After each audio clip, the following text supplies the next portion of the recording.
Dans la précédente vidéo, nous avons vu qu'il existe un fleuve qui se sépare en deux. L'une de ces deux branches continue son cours jusqu'au nord du Venezuela, tandis que l'autre rejoint le fleuve Amazon et termine son cours au Brésil. Il s'agit là du seul et unique fleuve au monde à se comporter comme tel. Mais il y a 2-3 autres cas de diffluence qui ne terminent pas dans le même fleuve, voire océan. Générique.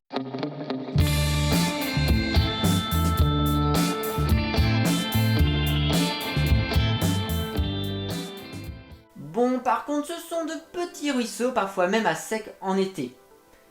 Par exemple, on a le North True Ocean Creek, en plein dans les Rocheuses américaines, qui après seulement 1 km est envoyé par la forme de sa vallée pile sur la ligne de partage des eaux. Et là, ça donne ça.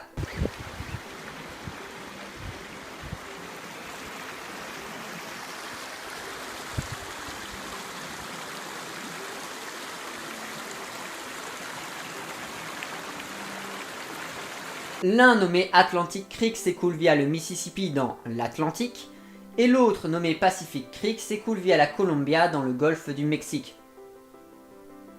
Mais non, dans le Pacifique, faut suivre un peu. North True Ocean Creek, tout est dans le nom.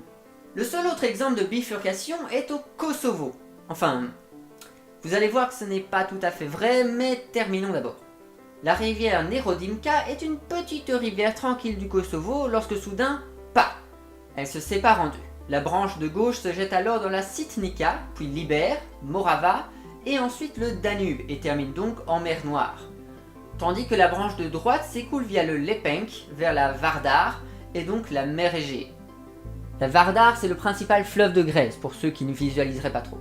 Et avant de passer à la suite, petite mention honorable avec la rivière californienne de Kings, qui se sépare en deux, mais dont la plus petite des deux parties va rejoindre le Pacifique, alors que la branche principale continue vers le sud et croise la route de la vallée de la mort et y finit à sécher. Bref, c'est bien tout ça, mais j'ai omis de vous parler des lacs de bifurcation. Et oui, un lac avec deux émissaires, un lac qui s'écoule via deux côtés. C'est déjà vachement plus commun, tellement qu'il est impossible d'en connaître leur nombre exact. Par contre, un lac dont les émissaires se déversent vers deux fleuves, voire mers différentes, ça il en reste une grosse vingtaine seulement. Donc je ne vais pas vous faire la liste ici, vous trouverez des listes sur internet. Non, ici on va faire le lien entre plusieurs de ces lacs et remarquer que le système hydrologique du Canada est un beau gros bordel. Le lac Punchbowl du Comité s'écoule via la Columbia dans le Pacifique, mais aussi via la rivière Athabasca dans le lac éponyme, qui lui-même s'écoule via la rivière des Esclaves dans le Grand Lac des Esclaves, qui lui-même coule à travers le fleuve Mackenzie dans l'océan glacial arctique. Mais il y a aussi la rivière Geikie qui alimente le lac Wollaston, qui lui-même s'écoule via la rivière Fond du Lac dans le lac Athabasca, mais aussi vers le fleuve Churchill et donc dans l'océan Atlantique. Ce n'est pas fini. Le lac Rat a deux émissaires, le Burntwood qui rejoint le Churchill et le Thompson vers le fleuve Nelson et donc l'Atlantique. Ce n'est pas tout. Le Nelson, lui, il vient directement du lac Winnipeg, qui est lui-même directement alimenté par les rivières Saskatchewan et Assiniboine, ayant toutes deux une de leurs sources dans le lac Lost Mountain. Pour la rivière Assiniboine, ça se fait d'ailleurs via la rivière Qu'Appelle. De nouveau, quel drôle de nom.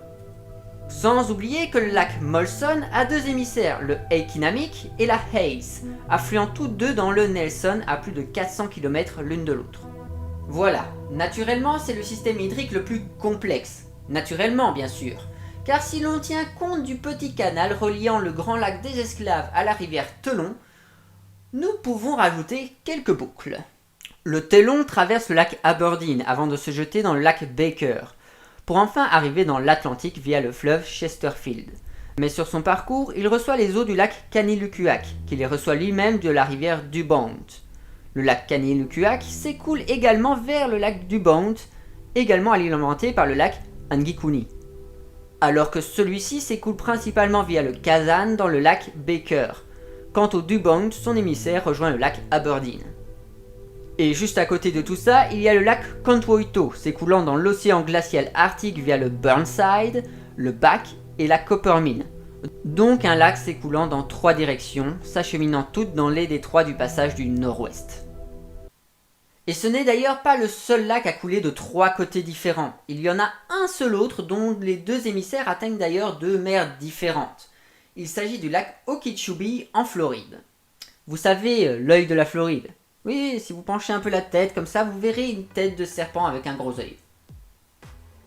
Je suis quand même pas le seul à le voir, non? Merci à tous d'avoir regardé cette vidéo et à bientôt sur Dog Geofan. Ciao!